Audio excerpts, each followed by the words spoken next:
Welcome students. आज का हमारा टॉपिक है economic order quantity. Economic order quantity material control के डिफरेंट मेथड्स में से एक मेथड है। तो करते हैं economic order quantity. Economic order quantity होता क्या है? It is the ideal quantity of inventory a company should order in order to minimise ordering cost and holding cost. Economic order क्या क्वांटिटी होती है कि जब भी कंपनी ने मटेरियल ऑर्डर करना है, ऑर्डर करने की जो हमें कॉस्ट आएगी या जो हम इन्वेंट्री जब खरीद लेंगे, तो उसके बाद उस इन्वेंट्री को वेयर हाउस में रखने का जो हमारी कॉस्ट आएगी वो मिनिमम हो, तो हम उस इन्वेंट्री को इकोनॉमिक ऑर्डर क्वांटिटी कहते हैं कि कितना लॉट हम खरीदें क्वांटिटी का। अब इसमें ऑर्डरिंग कॉस्ट क्या होती है? It is the cost associated of placing an order for purchase of material. Ordering cost क्या होगी कि जब हम मटेरियल ऑर्डर करेंगे तो उससे रिलेटेड हमें कुछ कॉस्ट इंकर करनी पड़ेगी, तो वो कॉस्ट हम उसको ऑर्डरिंग कॉस्ट कहते हैं। कि मटेरियल जब हम सप्लायर से खरीदेंगे तो उस मटेरियल को हम अपने स्टोर तक लाने के लिए कुछ ट्रांसपोर्ट पर खर्चा करेंगे, तो उसको हम ट्रांसपोर्टेशन कॉस्ट कहेंगे। ऐसे ही कॉस्ट ऑफ इंस्पेक्शन, जब हम मटेरियल खरीदेंगे तो कोई हमारा एम्प्लॉय होगा, वो जाकर वहां इंस्पेक्ट करेगा कि जो हम मटेरियल खरीद रहे हैं तो क्या वो वाकई वही मटेरियल है जो हम खरीदना चाहते थे। तो उसकी एम्प्लॉय की जो सैलरी होगी या और इंस्पेक्शन से रिलेटेड उसके पास अगर कोई इक्विपमेंट है तो वो सब कॉस्ट कॉस्ट ऑफ इंस्पेक्शन में आ जाएगी। ऐसे ही डॉक्यूमेंटेशन कॉस्ट का क्या मतलब है कि जो डॉक्यूमेंट्स हम तैयार करेंगे मटेरियल का ऑर्डर प्लेस करने में, उसमें जो हमारा खर्चा आएगा वो पोस्टेज एंड टेलीफोन चार्जेस भी हो सकते हैं। जब हमने पोस्टेज भेजी, उनको टेलीफोन किए, उसके बिल्स हो सकते हैं, या और कोई भी डॉक्यूमेंट जो मटेरियल ऑर्डर से रिलेटेड है, तो उसकी कॉस्ट भी हम ऑर्डरिंग कॉस्ट में ही इंक्लूड करेंगे। नेक्स्ट है कैरिंग कॉस्ट। दूसरी कॉस्ट कौन सी होती है इसमें? Carrying cost. कैरिंग कॉस्ट क्या है?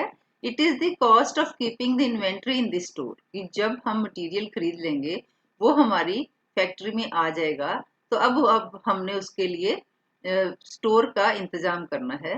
कि जो स्टोरेज कैरिंग कॉस्ट क्या हो सकती है कि हमने कोई स्टोर लीज पर लिया, उसका किराया, या मतलब cost of handling material, material को हैंडल करने के लिए हम डिफरेंट बिन्स बनाए उसको प्रॉपर तरीके से रखने के लिए। Interest payable on invested funds, जो हमने पैसा खर्च किया है स्टोर का इंतजाम करने के लिए, अगर वो हमने लोन लिया है तो उस पर अगर कोई इंटरेस्ट लग रहा है वो भी कैरिंग कॉस्ट में आएगा।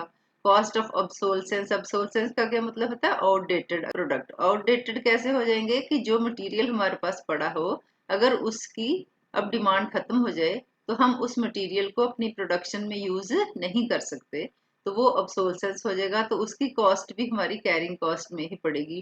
कोई और क्लैरिकल कॉस्ट है, हमने स्टोर कीपर रखा है, उससे रिलेटेड अगर जो अकाउंट्स वो मेंटेन कर रहा है तो वो क्या हो जाएगी? Carrying cost. Cost due to pilferage and deterioration, अगर मटेरियल चोरी हो जाता है या खराब हो जाता है वो कॉस्ट भी इसमें इंक्लूड होती है। अगर हमने स्टोर की इंश्योरेंस कराई है या मटेरियल जो हमने रखा है उसकी इंश्योरेंस करवाई है तो वो भी कैरिंग कॉस्ट आएगी।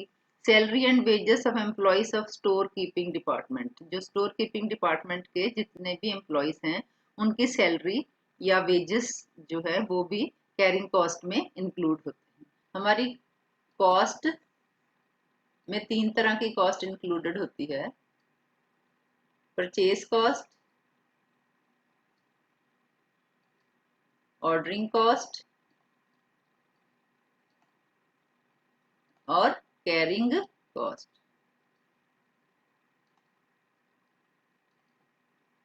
सपोज हमने 1 लाख यूनिट्स का ऑर्डर देना है एनुअली, और हमारी ऑर्डरिंग कॉस्ट है 500 रुपीज, 500 पर ऑर्डर। सबसे पहले आप समझ लीजिए कि ऑर्डरिंग कॉस्ट और कैरिंग कॉस्ट का इन्वर्स रिलेशन होता है। जो कैरिंग कॉस्ट है जैसे जैसे हमारे ऑर्डर कम होते जाएं, तो जैसे जैसे ऑर्डर कम हो रहे हैं तो हमारी कैरिंग कॉस्ट बढ़ रही है। इसको डिटेल में समझते हैं कि सपोज हमने क्वार्टरली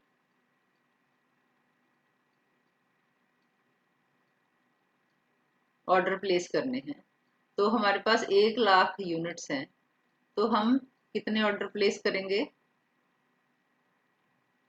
4 क्वार्टर होते हैं, तो 25-25 सौ का हम 4 ऑर्डर प्लेस करेंगे। तो 4 ऑर्डर जो है उनकी कॉस्ट क्या आ जाएगी हमारे पास? 500 रुपये एक ऑर्डर की कॉस्ट है, तो हमारे पास कॉस्ट आ जाएगी 2000 रुपीज। अब हमने 6 मंथ्स के बाद ऑर्डर प्लेस किया, तो 1 लाख जो है उसको हम कितने ऑर्डर्स में प्लेस करेंगे? 2 में। तो हम कितने करेंगे? एक ऑर्डर में हम करेंगे ये 25,000। ठीक है, तो हम कितने करेंगे? 2 ऑर्डर करेंगे 50-50 हजार के। तो अब हमारी ये ऑर्डरिंग कॉस्ट है। ऑर्डरिंग कॉस्ट क्या हो जाएगी? ऑर्डर कितने हैं? 2 ऑर्डर है, इसमें 2 ऑर्डर आए, इसमें हमारे पास कितने ऑर्डर आए? 25-25 हजार के 4 ऑर्डर आए, तो इसमें आए हमारे 2 ऑर्डर। तो 2 ऑर्डर, तो 500 रुपये का एक ऑर्डर है, तो हमारे पास कॉस्ट आ गई 1000। अब हम एनुअली करते हैं ऑर्डर, तो 1 लाख का एक ही ऑर्डर आएगा, तो हमारी कॉस्ट कितनी आएगी? एक ऑर्डर और उसकी कॉस्ट क्या है? 500 रुपया, तो हमारी होगी 500। अब देखिए इसमें हमारी, अगर हमने 4 ऑर्डर मंगवाए तो हमें 2000 रुपया ऑर्डरिंग कॉस्ट देनी पड़ी। अगर हमने 2 ऑर्डर मंगवाए तो हमें 1000 रुपया ऑर्डरिंग कॉस्ट देनी पड़ी। अगर हमने एक ऑर्डर मंगाया तो हमें 500 रुपये ऑर्डरिंग कॉस्ट देनी पड़ी।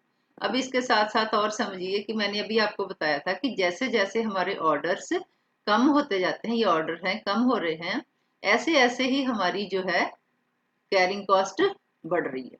उसका कारण क्या है कि जब हमने 4 ऑर्डर मंगाए तो पहले हमारे पास कितना आया? 25,000 यूनिट्स हमारे पास आई। तो हमें स्टोर करने के लिए कैरिंग कॉस्ट, स्टोर करने के लिए हमें कम स्पेस की जरूरत पड़ेगी, छोटे स्टोर की जरूरत पड़ेगी, तो हमारी जितनी भी कैरिंग कॉस्ट होगी वो कम होगी। उसके बाद अब हमने 50,000 यूनिट्स मंगवाई, तो हमें इससे ज्यादा की मटीरियल स्पेस की जरूरत है। उसको हैंडल करने के लिए एम्प्लॉयज भी ज्यादा चाहिए, उसको अकाउंट्स डॉक्यूमेंट्स मेंटेन करने के लिए वो भी जो है वह भी ज्यादा खर्चा आएगा। उसके बाद जो है इसलिए जो क्या हो रही है, कैरिंग कॉस्ट हमारी बढ़ती जा रही है। अब हमने एक ऑर्डर किया तो हमारी ऑर्डरिंग कॉस्ट तो बहुत कम होगी। हमारा क्वांटिटी, जैसे सपोज हमने पहले कितना किया था, जैसे ये हमने 25,000 के 4 ऑर्डर किए, फिर हमने 50,000 ऑर्डर की, फिर हमने 1 लाख ऑर्डर की, तो 1 लाख में हमारी जो है ये तो और कम होगी ऑर्डरिंग कॉस्ट, पर हमारा ये क्या है, ये हमारी बढ़ गई। तो इससे क्या होगा कि हमारी 1 लाख ऑर्डर हमारे पास एकदम 1 लाख का यूनिट्स आ गई, तो हमें बड़ा स्टोर चाहिए, उसको हैंडल करने के लिए एम्प्लॉयज भी ज्यादा चाहिए, और कॉस्ट जितनी है, इंश्योरेंस भी ज्यादा करानी पड़ेगी, ज्यादा हमारा खर्चा हुआ है, तो सारी कॉस्ट हमारी बढ़ती जाती है, कैरिंग कॉस्ट बढ़ती जाती है और ऑर्डरिंग कॉस्ट हमारी कम होती जाती है। तो इसलिए हम कह सकते हैं कि जो ऑर्डरिंग कॉस्ट और कैरिंग कॉस्ट है, इसका इनवर्स रिलेशन है। जैसे जैसे हमारी ऑर्डरिंग कॉस्ट कम होती जाती है तो कैरिंग कॉस्ट हमारी बढ़ती जाती है।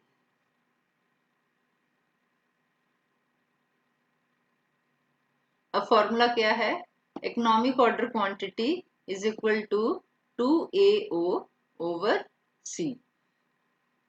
क्यू का मतलब होता है quantity to be ordered, E O Q economic order quantity, quantity to be ordered, A मतलब consumption of material in units per year. इसमें हम पर ईयर ही कंजम्पशन लेते हैं, क्योंकि हम जब अकाउंट्स मेंटेन करते हैं, चाहे हमने 6 महीने बाद ऑर्डर लिया हो, तो भी हम उसको एनुअल ईयर में ही कन्वर्ट करते हैं, क्योंकि ए है consumption of material units during a year. Question चाहे मंथली ऑर्डर का हो चाहे क्वार्टरली का हो, हम उसको एनुअल कंजम्पशन में कन्वर्ट करके फिर ही इकोनॉमिक ऑर्डर क्वांटिटी निकालते हैं। ओ का मतलब है cost of placing an order, ये है ऑर्डरिंग कॉस्ट, और सी का मतलब है कैरिंग कॉस्ट। एक एग्जांपल कर लेते हैं। Find the economic order quantity for the following particulars. हमारे पास एनुअल यूजेज क्या है? यूजेज का मीनिंग होता है कंजम्पशन। हमारे पास कंजम्पशन कितनी है? 3000 units. Cost of material per unit 20, per unit हमारा जो मटेरियल है 20 का है। Cost of placing and receiving units. Cost of placing and receiving का मतलब है कि ordering cost.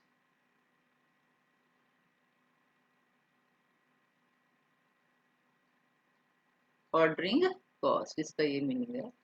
Annual carrying cost 10% of inventory. 10% किसका है?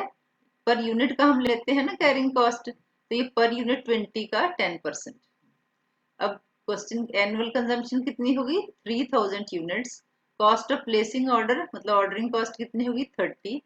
और एनुअल कैरिंग कॉस्ट मतलब एनुअल कैरिंग या कैरिंग कॉस्ट आप लिख सकते हैं, पर यूनिट हमने निकालनी होती है। तो ये क्या है? 10% ऑफ इन्वेंट्री थी हमारी कैरिंग कॉस्ट, तो 20 है, 20 का हमने 10% निकाल देना है, तो आंसर आ गया हमारा ₹2। तो फॉर्मूला क्या है? Economic order quantity is equal to 2 CO, ये या हम 2 CO भी कहते हैं, या हम इसको 2 AO ओवर C, ठीक है।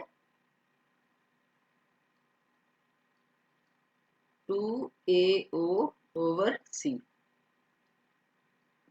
2 इंटू 3000 कंजम्पशन हमारी, और 30 क्या है? ऑर्डरिंग कॉस्ट, और 2 क्या है? हमारी कैरिंग कॉस्ट, इसका होल अंडर रूट। तो इसका आंसर आ जाएगा 300 units. Next question, a company manufactures a product whose monthly demand is 3000 units. Monthly demand का मतलब है कि जो हमारी मंथली कंजम्पशन है वो कितनी है? 3000 यूनिट्स। तो इसको हमें पहले एनुअल कंजम्पशन में कन्वर्ट करना पड़ेगा। तो एनुअल कंजम्पशन क्या है? यूजेज का मतलब मैंने पहले भी आपको बताया है, इसका मतलब है कंजम्पशन। तो ये क्या 3000 यूनिट्स है, इसको हम 12 से मल्टीप्लाई करेंगे तो 36,000 यूनिट्स जो है वो हमारी क्या है? ये हमारी एनुअल कंजम्पशन है। 1 unit of finish product 1 kg of raw material required. कहते हैं फिनिश प्रोडक्ट के लिए 1 यूनिट रिक्वायर्ड है। Purchase price of the raw material 20 पर केजी। जो परचेज प्राइस है वो क्या है? 20 पर KG. The ordering cost is 10 पर केजी। ये क्लियर हो गया कि कॉस्ट ऑफ प्लेसिंग ऑर्डर क्या है? 10 पर केजी। अब एनुअल कैरिंग कॉस्ट आपने निकालनी है ऑफ 1 यूनिट। अब हमेशा हम जो कैरिंग कॉस्ट जिसको कहते हैं वो हम कितने निकालते हैं? पर यूनिट निकालते हैं। मैंने पिछले एग्जाम्पल में भी आपको बताया। तो इस क्वेश्चन में क्या है? वो 10% पर एनम है हमारी, जिसको हम होल्डिंग कॉस्ट भी कहते हैं और कैरिंग कॉस्ट भी कहते हैं। तो 20 हमारी प्राइस है, ये 20 पर केजी, 20 का 10% ₹2 हमारा आंसर आ गया। फॉर्मूला क्या है? Economic order quantity is equal to 2 AO over C का होल अंडर रूट। तो ये 2 हो गया। हमारी कंजम्पशन कितनी थी? 36, और हमारी ऑर्डरिंग कॉस्ट क्या थी? 10 पर यूनिट, और ये हमारी आ गई होल्डिंग कॉस्ट या कैरिंग कॉस्ट। तो ये इसका हम होल अंडर रूट निकाल लेंगे तो हमारा डिवाइड करके इतना आ जाएगा, और 600 यूनिट्स जो है हमारी इकोनॉमिक ऑर्डर क्वांटिटी है। तो इकोनॉमिक ऑर्डर क्वांटिटी हम कौन सी क्वांटिटी कहते हैं? एक बार फिर से सुन लीजिए कि वो क्वांटिटी जिसको ऑर्डर करने पर हमारी होल्डिंग कॉस्ट और कैरिंग कॉस्ट मिनिमम आए। तो इकोनॉमिक ऑर्डर क्वांटिटी पर holding cost and carrying cost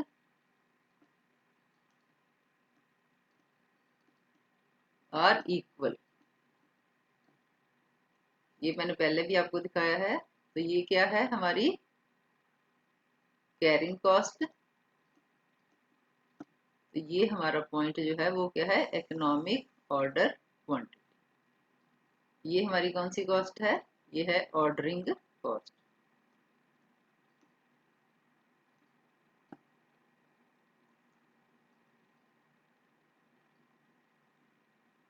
तो यहाँ पर कॉस्ट जो है, ऑर्डरिंग कॉस्ट और होल्डिंग कॉस्ट मिनिमम होती है, तो यही हमारा जो है इकोनॉमिक ऑर्डर क्वांटिटी है कि हम कितना मटेरियल ऑर्डर करें।